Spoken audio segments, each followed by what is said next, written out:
La voz de Javier Mendoza, el padre de mi nuera, retumbaba en mis oídos mientras me gritaba justo frente a mi puerta. A sus 73 años, su rostro estaba congestionado de ira, el color de un chile guajillo, y agitaba un puño tembloroso en el aire. «Ya olvidaste el favor que te hicimos al darte a nuestra Sofía por esposa para tu hijo», vociferaba, con la saliva volando de sus labios. Durante 6 meses, había tolerado su presencia en uno de mis departamentos. 6 meses en los que no habían pagado ni un solo centavo de la renta simbólica de 2,000 pesos mensuales que habíamos acordado. 6 meses en los que habían hecho lo que les venía en gana, y yo solo les había dado advertencias amables. ¿Y por qué, después de toda mi paciencia, era yo quien recibía esta lluvia de insultos? Vieja tacaña, siseó su esposa, Dolores, mirándome con un desprecio que helaba la sangre. Solo piensas en el maldito dinero. Incluso mi propio hijo, Mateo, y su esposa, Sofía, se unieron al coro de críticas.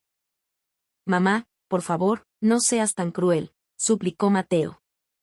Pero yo no estaba siendo cruel. Simplemente estaba haciendo lo que era justo, lo que era correcto. Esta es la historia de cómo yo, una mujer cuya bondad fue pisoteada, me levanté a mis 70 años para defender mi dignidad por primera vez en mucho tiempo. Mi nombre es Elena Vargas y tengo 70 años. Han pasado 2 desde que mi amado esposo, Ricardo, falleció, dejándome sola en esta tranquila colonia de la Ciudad de México. Mi vida transcurre con una rutina apacible.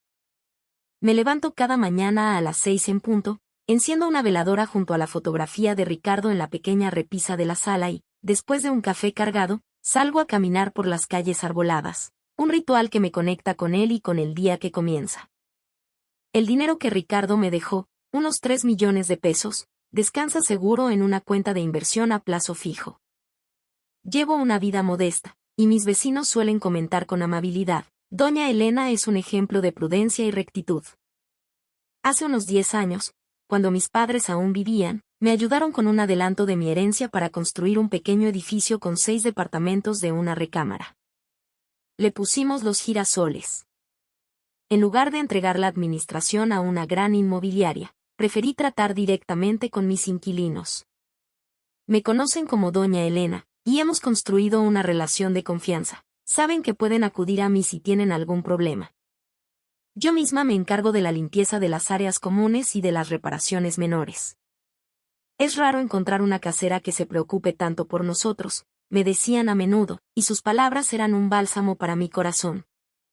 Actualmente, mis inquilinos son el señor Jorge Pérez, un contador soltero y muy formal, los recién casados, la familia Martínez, siempre sonrientes, la señora Isabel Ramírez, una viuda de 78 años que es mi inquilina más antigua, Carlos, un joven ingeniero muy respetuoso, y Valeria, una estudiante universitaria de provincia.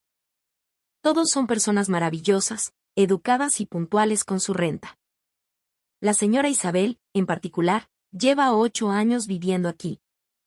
Gracias a usted, doña Elena, me siento segura en mi hogar, me dice con frecuencia, y siempre me agradece con un pequeño plato de arroz con leche casero.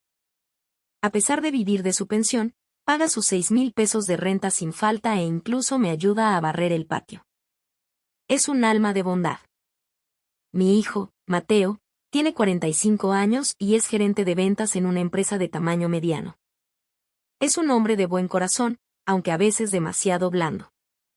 Su esposa, Sofía, tiene 42 años, es ama de casa, una mujer alegre y extrovertida, pero con un carácter que puede volverse afilado como un cuchillo.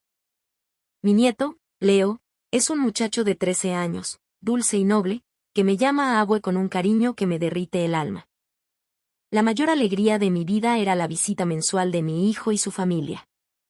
Sentarnos a la mesa, escuchar las historias del colegio de Leo, las quejas de Mateo sobre su jefe. Esos momentos de normalidad eran un tesoro invaluable en mi soledad. Los padres de Sofía, Javier y Dolores Mendoza, son un matrimonio de jubilados. Él fue electricista y ella trabajó a tiempo parcial en una tienda. Según me habían contado, su pensión combinada apenas llegaba a los 10,000 pesos mensuales, una cantidad con la que a duras penas sobrevivían. Vivían en un viejo departamento en una colonia popular, pero recientemente me enteré de que estaban a punto de ser desalojados por no pagar la renta. Sofía siempre mencionaba lo preocupada que estaba por ellos, pero yo nunca los había conocido. Ni siquiera asistieron al funeral de Ricardo, así que para mí eran prácticamente unos extraños. Pensaba, bueno, cada familia es un mundo, y no le daba más importancia. Un domingo por la tarde, Mateo y Sofía llegaron solos. Leo estaba en un entrenamiento de fútbol. Sus rostros se veían sombríos, desprovistos de su alegría habitual. «Mamá, necesitamos hablar contigo», dijo Sofía, rompiendo el silencio. A su lado, Mateo asentía con una expresión grave. «¿Qué sucede?», pregunté, sirviéndoles un vaso de agua de Jamaica. «Es que mis padres tienen que dejar el departamento donde viven», comenzó Sofía, y sus ojos se llenaron de lágrimas. «Deben varios meses de renta y el dueño ya les dio un ultimátum. Los van a echar a la calle». «Dios mío, qué terrible», exclamé con sincera compasión. Encontrar una vivienda para personas mayores en su situación es una verdadera odisea. Con su pensión no les alcanza para mucho, añadió Mateo, y en la mayoría de los lugares no les quieren rentar por su edad. Por eso queríamos pedirte un favor, continuó Sofía, mirándome con ojos suplicantes. Tu edificio, Los Girasoles. ¿No tienes un departamento vacío ahora mismo? La pregunta me tomó por sorpresa. Era cierto, el departamento 2B estaba desocupado, pero la idea de rentárselo a personas que acababan de ser desalojadas por falta de pago me generaba una profunda inquietud. Sí, hay uno libre, pero la renta no es precisamente barata, ¿saben? Lo sabemos, mamá, pero es que su situación es desesperada, dijo Sofía, ahogando un sollozo. ¿No podrías rentárselo por una tercera parte de lo normal? Algo así como 2,000 pesos al mes. Me quedé helada. La propuesta era desconcertante. Mis departamentos, aún relativamente nuevos, se rentaban en 6,000 pesos mensuales. 2,000 pesos era menos de un tercio del precio del mercado. Con 2,000 pesos apenas cubriría los gastos de mantenimiento y el predial. Prácticamente estaría perdiendo dinero, les expliqué con honestidad. Pero era la petición de la familia de mi hijo, la súplica de personas en apuros. Aunque no conocía a los señores Mendoza, en momentos difíciles, la solidaridad es lo más importante. Está bien, cedí, en contra de mi propio juicio. Se los rentaré por 2,000 pesos. Pero que quede claro que es una solución temporal, solo hasta que encuentren otro lugar. No quiero que los demás inquilinos se sientan agraviados. Al escuchar mi respuesta, Sofía rompió en llanto, esta vez de gratitud. ¡Ay, mamá! Muchas gracias. Nunca olvidaremos este gesto. Por si acaso, Mateo, tú firmarás como aval en el contrato, añadí, como una pequeña salvaguarda. Claro que sí, mamá. Gracias, de verdad, respondió mi hijo, con una visible expresión de alivio. A la semana siguiente, redacté un contrato de arrendamiento simple. Mateo lo firmó como aval. Sofía protestó un poco, ¿un contrato entre familia? ¿De verdad es necesario? Es solo una formalidad, por si acaso, le expliqué. La mudanza de los Mendoza se programó para 2 semanas después. Me esmeré en limpiar el departamento a fondo. Quería que los padres de mi nuera se sintieran cómodos y bienvenidos. Seguro que estarán muy agradecidos, pensé para mis adentros mientras colocaba un pequeño florero con margaritas en la mesita de la sala. Esperaba con ilusión el día de su llegada. Jamás imaginé que esa decisión, nacida de la buena voluntad, estaba a punto de desatar un infierno en mi vida. El día de la mudanza, me levanté temprano para hacer una última limpieza y revisión del departamento. Todo estaba impecable. A eso de las 2 de la tarde, llegó un pequeño camión de mudanzas. Tenían pocas cosas, y en un par de horas terminaron de subir todo. Fui a su puerta para darles la bienvenida, pero aunque toqué el timbre varias veces, nadie respondió. Al día siguiente, lo intenté de nuevo. Buenas tardes, soy Elena, la mamá de Mateo. Quería darles la bienvenida. La puerta se abrió apenas unos centímetros y el señor Javier asomó la cabeza con una expresión agria. ¿Qué quiere? Solo quería saludarlos y ponerme a sus órdenes por si necesitan algo. No necesitamos nada, respondió secamente y me cerró la puerta en la cara. Ni una palabra de agradecimiento. La señora Dolores ni siquiera se dignó a aparecer. Unos días después, recibí la primera queja de la señora Dolores. Este departamento es un cuchitril. Es demasiado pequeño. ¿No tiene uno más grande para nosotros? Me quedé perpleja. Lo siento mucho, señora, pero por el momento todos los demás departamentos están ocupados. Mateo y Sofía les explicaron que era de una sola recámara, ¿verdad? A mí nadie me dijo nada. Así no se puede vivir, gritó, con una rabia desproporcionada. Al día siguiente, fue el señor Javier quien se quejó. Las escaleras son una tortura. Cámbienos a un departamento en la planta baja. Le pido una disculpa, señor, pero los de la planta baja están todos ocupados. Pues ese no es mi problema. Usted arréglelo, exigió. Por más que intenté explicarles la situación con paciencia, se negaron a entender. Pasó el primer mes y llegó el día de cobrar la renta. Mi rutina era pasar por cada departamento a principios de mes. Dejé el de los Mendoza para el final. Buenas tardes, señor Javier, vengo por lo de la renta de este mes. El hombre apareció en la puerta con el ceño fruncido. Este mes no podemos pagar. ¿Cómo que no pueden pagar? La pensión se retrasó. El próximo mes le pagamos todo junto. Aunque la situación me incomodaba, era el primer mes, así que decidí ser flexible. Está bien.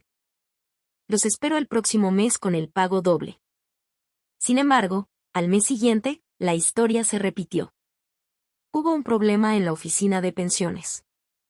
Tenga un poco más de paciencia. Al tercer mes, la excusa fue otra. Tuvimos muchos gastos médicos. Este mes tampoco se va a poder. Otra vez, la misma negativa. Traté de mantener la calma y les expliqué con amabilidad. Señor Javier, entiendo su situación, pero los demás inquilinos pagan puntualmente cada mes. Yo también tengo que pagar el mantenimiento y los impuestos. Fue entonces cuando el señor Javier explotó. ¿Acaso pretendes exprimir a tu propia familia? ¿Ya se te olvidó que te dimos a nuestra hija? Me quedé atónita. Un contrato es un contrato, señor. Vieja tacaña, gritó. Nos metes en esta pocilga y todavía tienes el descaro de cobrar. Desde adentro, la señora Dolores salió y se unió al ataque. ¡Qué mujer tan insensible! ¿Gracias a quién crees que tu hijo pudo casarse? Creo que eso no tiene nada que ver, intenté decir, pero mi voz se ahogó en un nudo de impotencia. No pude decir nada más. Al entrar en el cuarto mes, sus exigencias se volvieron delirantes. El aire acondicionado es viejo y no enfría. Cámbielo por uno nuevo. El baño es ridículamente pequeño. Necesita una remodelación. Los vecinos hacen mucho ruido y no puedo dormir. Vaya y póngalos en su lugar. Los recibos de la luz y el agua debería pagarlos usted. Exigían todo esto como si fuera mi obligación. Lo siento, pero esos gastos no están incluidos en el contrato. Pues entonces bájenos la renta. 1,000 pesos al mes es más que suficiente por este agujero. Sus peticiones eran absurdas. Desesperada, decidí hablar con mi hijo y mi nuera. Mateo, Sofía, estoy teniendo problemas con sus padres, les dije un día que vinieron a visitarme. ¿Qué pasa, mamá?, preguntó Mateo. Llevan 3 meses sin pagar la renta y además me hacen exigencias imposibles. Mateo puso una cara de fastidio. Ay, mamá, son familia. Tenles un poco de paciencia. Pero esto va más allá de la paciencia, Mateo. Es una falta de respeto. No te pongas tan estricta por tonterías, intervino Sofía. Son mis padres, después de todo. ¿O es que acaso quieres echarlos a la calle? Además, Tú tienes mucho dinero guardado, añadió con descaro. Un poco que pierdas no te va a afectar. Si tanto te sobra, hasta deberías ayudarnos a nosotros con algunos gastos. Me quedé sin palabras. Que me pidieran ayuda económica después de todo esto era el colmo del cinismo. Al quinto mes, comenzaron a molestar a los otros inquilinos. El señor Javier ponía la televisión a todo volumen hasta altas horas de la noche. La señora Dolores sacaba la basura a deshoras, ignorando las reglas del edificio. La familia Martínez, los recién casados de al lado, me llamaron. Doña Elena, el ruido de nuestros vecinos es insoportable. No podemos dormir. Lo siento muchísimo. Hablaré con ellos de inmediato, les prometí. Pero cuando fui a reclamarle al señor Javier, se puso a la defensiva. ¿Qué tiene de malo ver la tele? Si tanto les molesta, que se muden. Y me cerró la puerta en la cara. La señora Isabel también vino a hablar conmigo. Doña Elena, la señora Mendoza se pone a gritar por teléfono en el pasillo en plena madrugada. No se preocupe, señora Isabel, yo me encargo. Pero mis advertencias no servían de nada. Peor aún, comenzaron a acosar directamente a la señora Isabel. Vieja argüendera. Ya debería irse de aquí, solo estorba. Seguro ni paga renta, es una mantenida. Mi pobre señora Isabel, una mujer de 78 años, tan dulce y correcta, que en 8 años jamás se había retrasado un solo día en su pago. Una tarde, me llamó llorando. Doña Elena. Con todo el dolor de mi corazón, estoy pensando en mudarme. ¿Pero por qué, señora Isabel? Ya no soporto a los señores Mendoza. Me dan miedo. Todos los días me insultan. Sentí que el corazón se me partía. ¿Por qué una persona tan buena tenía que pasar por esto? La situación tocó fondo al 6º mes. El señor Javier intentó entrar a la fuerza al departamento de Valeria, la estudiante universitaria. Por suerte, ella había cerrado con llave, pero él estuvo gritando desde afuera, «Ábreme, chamaca. Tenemos que conocernos como buenos vecinos». Valeria me llamó, aterrorizada. Doña Elena, tengo mucho miedo. Ya no puedo ni salir de mi casa. Voy a tener que llamar a la policía. Corrí a confrontar a Javier. Señor Mendoza, no puede intentar entrar así en el departamento de los demás. ¿Y qué? Solo quería ver cómo estaba la muchachita.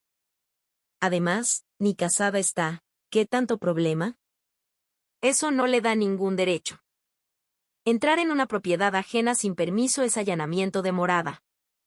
Cállese, vieja loca.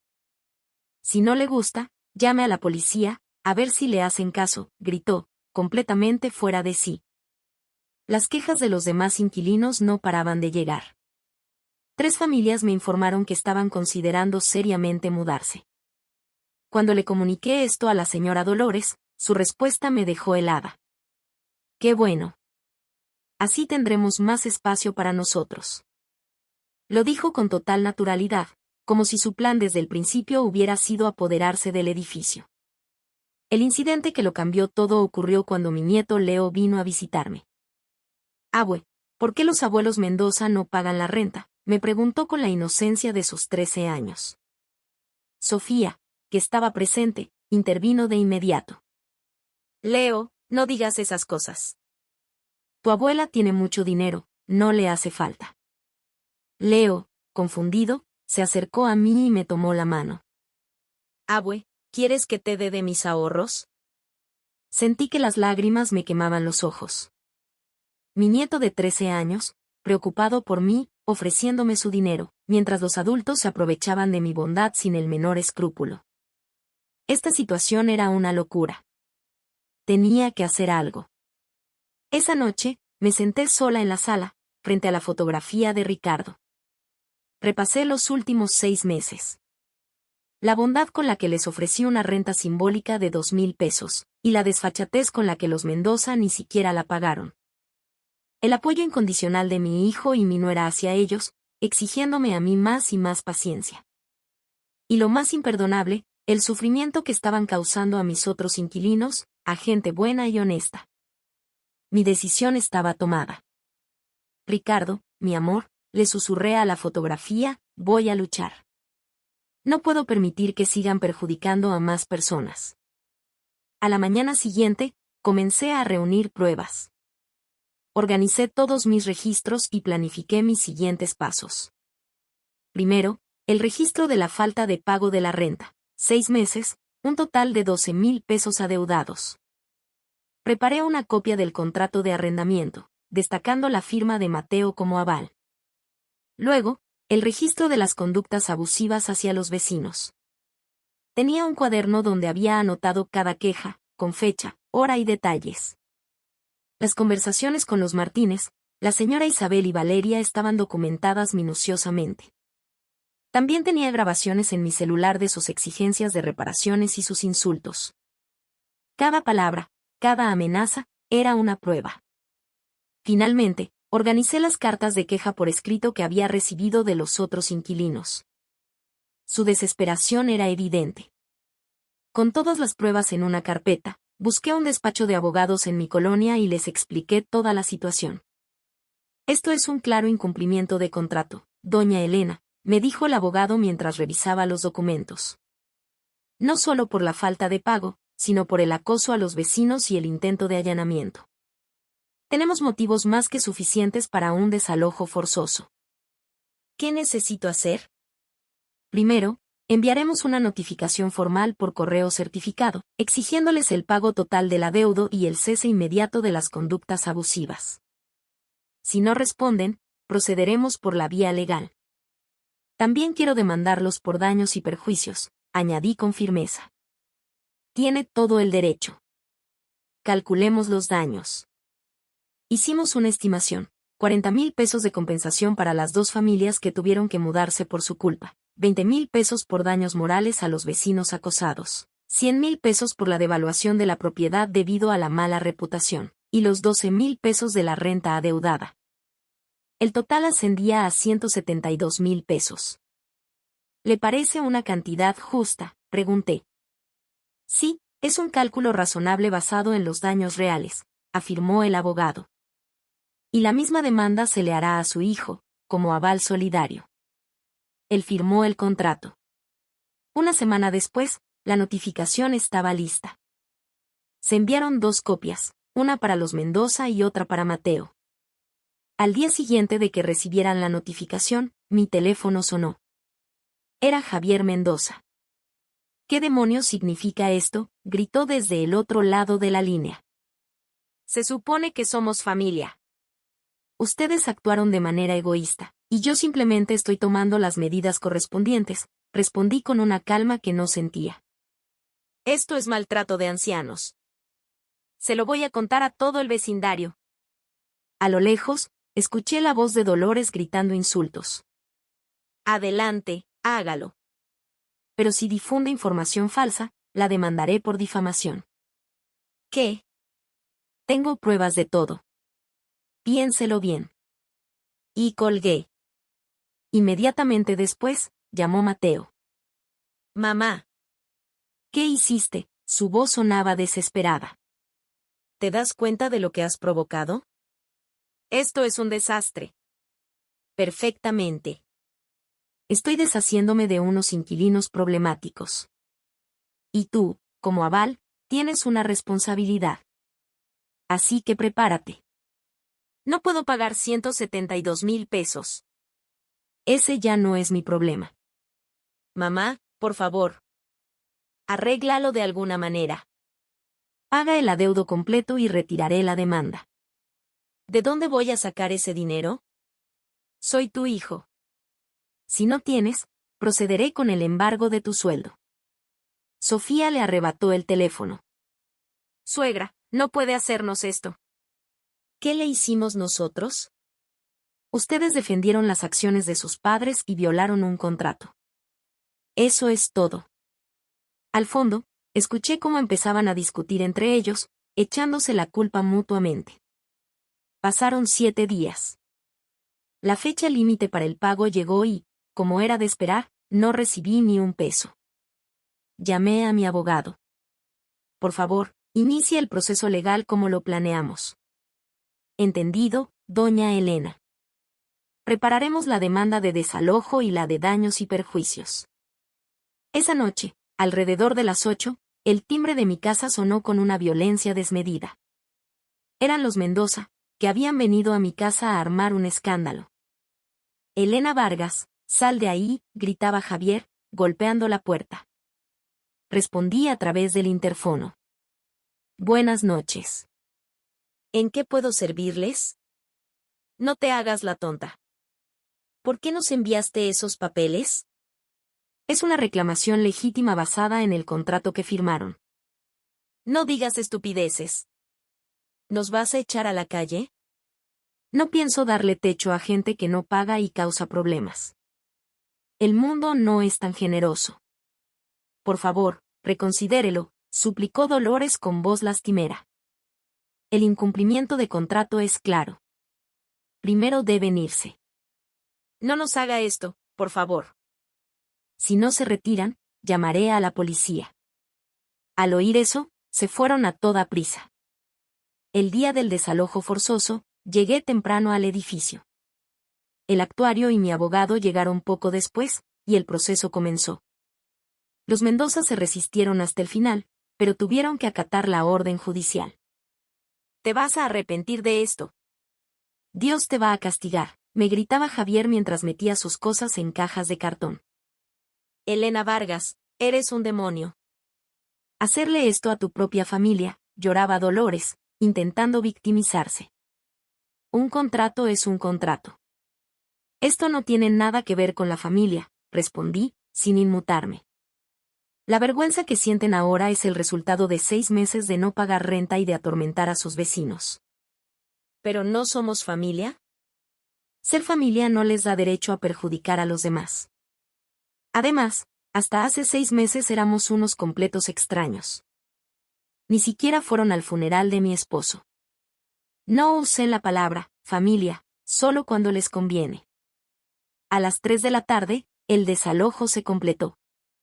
El departamento estaba en un estado deplorable, un agujero en la pared, manchas por todas partes. Pero ya lo esperaba. Añadí 20,000 pesos a la demanda por los costos de reparación. Esa tarde, Mateo y Sofía vinieron a mi casa. Mateo estaba pálido y Sofía tenía los ojos hinchados de tanto llorar. Mamá, por favor, perdónanos, dijo Mateo y se arrodilló ante mí. ¿Cómo vamos a pagar 172,000 pesos? Pueden pagarlo en plazos, pero todo será a través del proceso legal. Pero, mamá, ¿qué voy a hacer? Tú firmaste como aval. Debiste haber escuchado mis quejas en lugar de decirme, ten paciencia, y dejarme sola con el problema. Ahora, asume tu responsabilidad.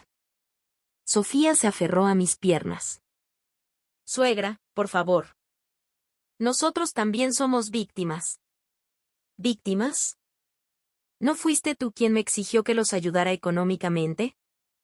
Ustedes defendieron el comportamiento de los Mendoza y me pidieron a mí que aguantara todo. Son tan responsables como ellos. Mateo dijo con voz temblorosa, ¿qué va a hacer de nuestra vida, mamá? Eso es algo que ustedes deben resolver. Sofía se derrumbó en el suelo, sollozando. Estuvimos mal, lo aceptamos. Pero esta humillación es demasiado. No es humillación. Es la consecuencia natural de sus actos. De romper un contrato y de dañar a otras personas. El procedimiento legal contra Mateo comenzó. Se preparó una orden de embargo de su salario y se notificó a su empresa. Al final, se acordó que pagaría la deuda con la totalidad de su aguinaldo y una parte de su sueldo cada mes. La deuda de 172,000 pesos fue un golpe devastador para sus finanzas. Este incidente también fracturó su matrimonio. Por culpa de tu madre mis padres están en la calle, le gritaba Sofía a Mateo. Y tus padres no saben distinguir entre lo bueno y lo malo, replicaba él.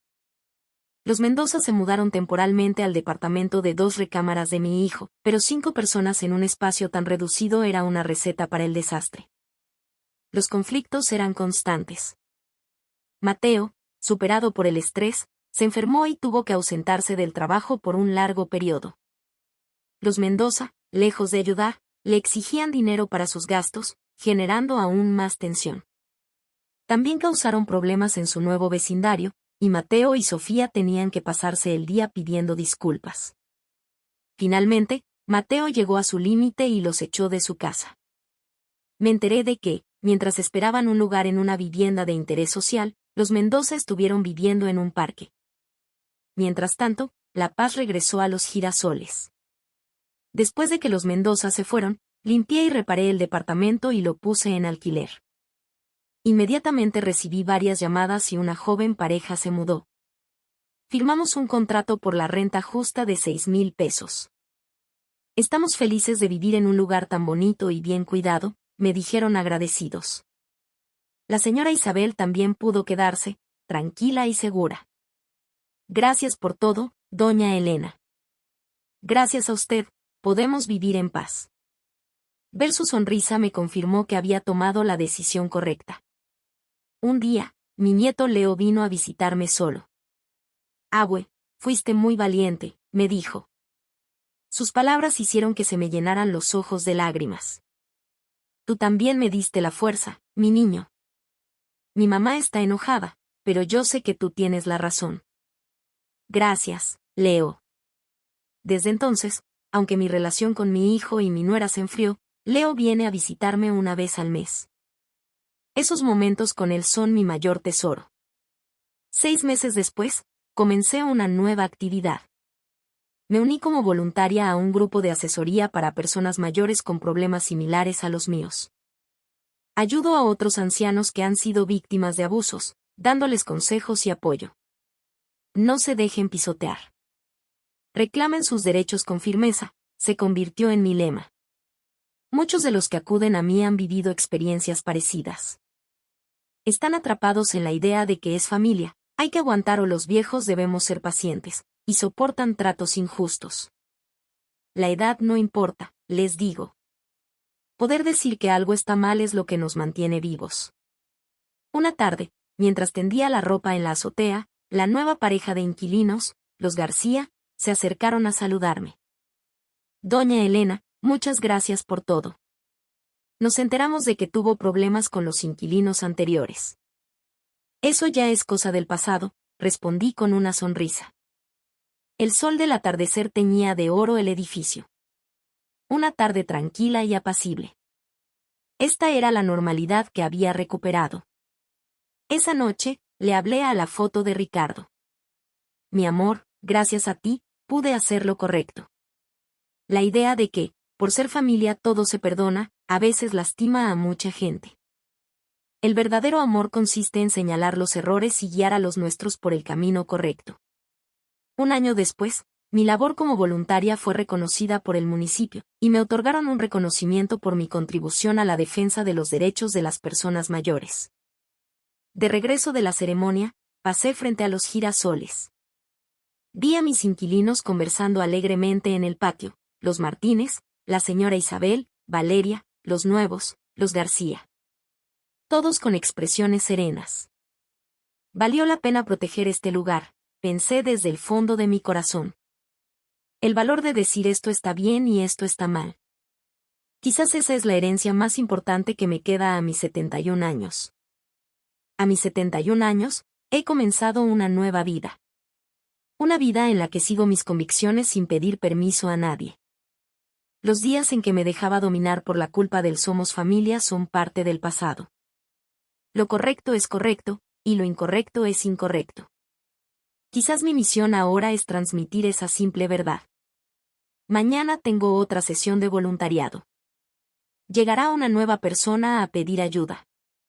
Seguramente habrá vivido una experiencia tan dolorosa como la mía. Pero estará bien. No tiene por qué sufrir en silencio. Sus derechos deben ser defendidos con orgullo. No rendirse. Reclamar lo justo. Ese es mi nuevo lema. Como una mujer de 71 años, serena pero con una voluntad de hierro, mi nueva vida apenas comienza. No sé cuántos años me queden, pero pienso aprovechar cada uno de ellos. Espero que esta historia sirva de inspiración a quienes se encuentren en una situación similar. Recuerden que, sin importar la edad, su vida les pertenece.